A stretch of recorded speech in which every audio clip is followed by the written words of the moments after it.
Guck mal hier, da steht eine Zahl auf dem Bildschirm. 799. Ja, und das ist der Europreis für die PS5 Pro. Sonys neue Spielkonsole. Und dieser Preis ist, kann ich nicht anders sagen, eine Provokation. Guck mal hier, das waren die Konsolen-Durchschnittspreise der letzten Jahre und 800 €, das ist einfach heftig. Vor allem, wenn man bedenkt, dass vor 4 Jahren die 500 € für die Ur-PS5 von vielen schon als teuer empfunden wurden. So, und jetzt kommt aber nochmal ein Hammer. Für die 800 € für die PS5 Pro bekommt man kein Laufwerk dazu und keinen Standfuß. What? Okay.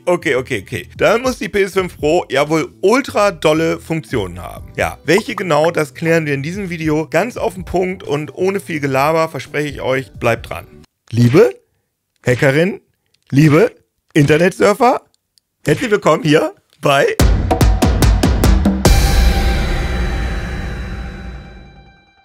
Dieses Video wird gesponsert von Corderware. Corderware Best Zero verbindet Menschen mit ihren Apps. Egal, ob ihr nun digitale Nomaden, Dienstleister oder Unternehmensadmins seid. Mit Best Zero könnt ihr einfach und sicher auf Anwendungen zugreifen und diese anderen bereitstellen. Und wenn ihr jetzt denkt, ja okay, per VPN oder was? Nee, Corderware Best Zero ist kein VPN, sondern eine VPA, eine Virtual Private Application basierend auf dem Zero Trust Application Access Prinzip. Damit kann man auf Anwendungsebene festlegen, welche Verbindungen freigegeben werden sollen, während beim VPN ja in der Regel das gesamte Netzwerk freigeschaltet wird. Das macht das Ganze sicherer gegen Cyberangriffe, ja, weil eben weniger öffentlich sichtbar ist. Und Best Zero ist wartungsarm. Es müssen zum Beispiel keine eingehenden Ports in der Firewall geöffnet werden. 2-Faktor wird out of the box unterstützt, ja, und das On- und Offboarding ist auch simpel, einfach mit LDAP-basierter Zuordnung von Anwendungen. Ihr könnt auf Wunsch sogar Anwendungen zeitgesteuert deaktivieren oder aktivieren. Schaut euch das nochmal an auf www.corderware.com/bestzero. Kleine Ergänzung noch, Corderware ist auch auf der ITSA in Nürnberg, Halle 9, Stand 128 vertreten. Werbung, Ende. So, okay, nach Monaten der Gerüchte hat Sony jetzt in einem 9-minütigen Livestream die PS5 Pro angekündigt. Am überraschendsten war ganz klar der Preis. Ja, eben 799 € ohne Laufwerk und Standfuß. Laufwerk und Standfuß, beides gab es bei der Grundversion der PS5 vor ein paar Jahren noch kostenlos dazu sozusagen. Damals hat das Ganze 499 € gekostet. Will man also die PS5 Pro mit Laufwerk und Standfuß, muss man das extra dazu kaufen und dann kostet das Ganze insgesamt 950 €. Ja, und falls jetzt jemand kommt mit, wer braucht denn 2024 noch Discs? Benutzt doch auf PCs auch niemand mehr. Ja, nur ein Beispiel, der Sony First-Party-Titel Spider-Man 2 kostet im PlayStation Online Store 79,99 €. Die Disc-Version kriegt man im freien Handel ab 45 €. Kleiner Unterschied, oder? Außerdem kann man Disc-Versionen auch gebraucht kaufen und verkaufen. Auch das geht digital nicht, auch ein Riesenvorteil. Also ich persönlich will definitiv ein Laufwerk haben. Ja, den Teueraspekt haben wir jetzt ausreichend dargelegt. Deshalb jetzt ganz wichtig, was kann das Ding denn jetzt? Da kann man Sonys Marketingversprechen so zusammenfassen. Mit der PS5 Pro kann man den qualitativ hochwertigsten Grafikmodus, den die PS5 nur mit 30 FPS schafft, mit 60 FPS spielen. Also ruckelfreier. Es ist ja inzwischen bei den meisten Spielen so, dass man einstellen kann, ob man zuverlässige 60 FPS haben will, das heißt oft Performance Mode, oder halt bestmögliche Qualität mit Raytracing und allem Schnick und Schnack. Das dann aber mit weniger FPS, oft sind das dann nur 30 FPS, das heißt dann Fidelity-Modus. Das Versprechen ist nun also Fidelity-Modus mit 60 FPS. Und das war auch tatsächlich die meiner Meinung nach interessanteste Aussage aus der Präsentation von PlayStation-Chefentwickler Mark Cerny, dass laut Sonys Daten 3/4 der Spielerinnen und Spieler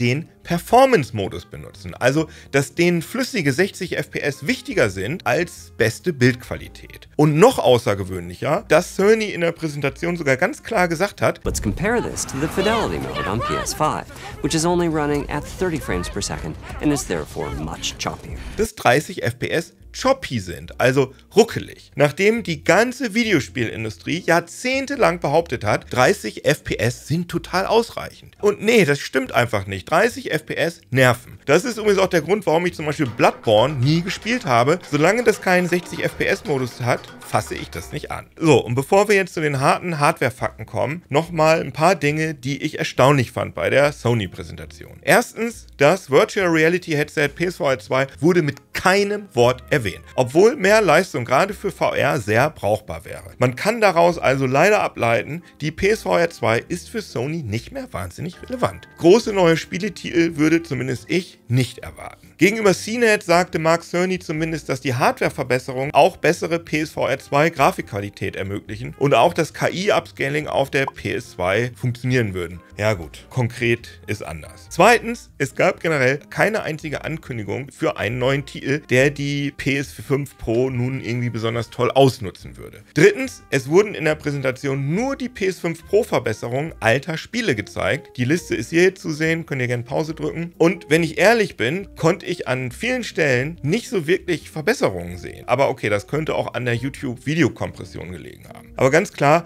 ich war jetzt nicht so, wow, krass, wie viel besser sieht das bitte aus? Sondern nur so, ja, okay, bisschen ruckelfreier.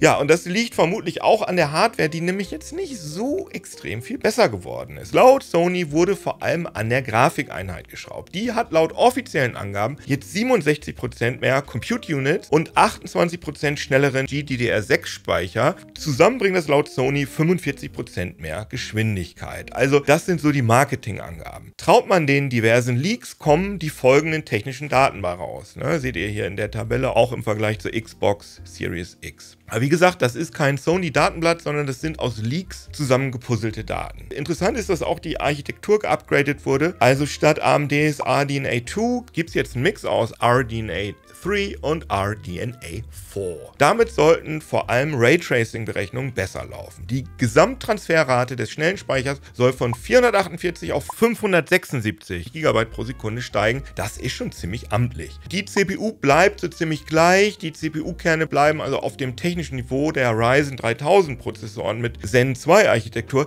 Das ist jetzt allerdings nicht so problematisch, da bei aktuellen Konsolen praktisch immer die GPU limitiert. Einen kleinen Boost soll es durch bis zu 350 mehr Taktfrequenz aber geben. Unbekannt ist, in welchem Fertigungsprozess der neue PS5 Pro Prozessor vom Band laufen wird. Außerdem verbessert, standardmäßig kriegt die PS5 Pro 2 TB SSD-Speicher statt 825 GB wie bei der PS5. Ansonsten gibt es noch eine konkrete Verbesserung, und zwar eine KI-Einheit, die das neue Upscaling PlayStation Spectral Super Resolution PSSR unterstützt. Im Bestfall ist das vergleichbar mit Nvidias DLSS oder halt FSR 3.0 von AMD. Kurze Erklärung dazu: Mit dieser Technik kann die Grafikeinheit Bilder in einer geringeren Auflösung berechnen, die dann mit KI-Hilfe auf eine höhere Auflösung mit Details hochskaliert wird. Im besten Fall sieht es am Ende genauso gut aus, als wäre die Grafik von vornherein in der Zielauflösung berechnet worden. Der Vorteil ist, dass die Grafikeinheit entlastet wird, eben weil sie nicht so viel Pixel berechnen muss, und dadurch steigt die Bildrate dann. Das Bild wird also flüssiger. Das hat auf jeden Fall so ein bisschen Gamechanger-Potenzial, aber darüber wissen wir leider so gut wie gar nichts Konkretes bislang. Mein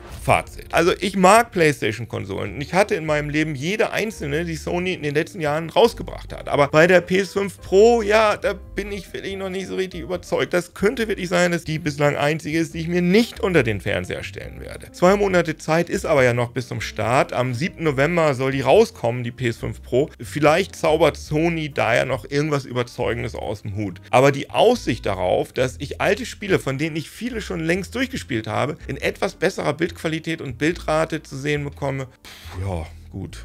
Also dafür weiß ich nicht, ob ich dafür 800 bzw. sogar 950 € ausgeben will. Was man allerdings zur Ehrenrettung Sonys sagen muss: Ein vergleichbarer Komplett-PC, also das wäre dann so ungefähr ein Rechner mit einer AMD Radeon 7700 XT Grafikkarte, und alleine die Grafikkarte würde halt 400 € kosten. Das heißt, ein vergleichbar schneller PC würde mehr kosten als die PS5 Pro. Na gut, allerdings kann der PC dann natürlich mehr. Dafür ist aber eine Spielkonsole unkomplizierter und hat Exklusivtitel, also alles Abwägungssache. Aber klar ist trotzdem, die PS5 Pro ist für eine Spielkonsole extrem teuer. Oder seht ihr das anders? Gerne in die Kommentare schreiben. Wir lesen wirklich alle Kommentare. Ja, und gerne Daumen hoch, ne? Und ihr wisst, you know the drill. Tschüss.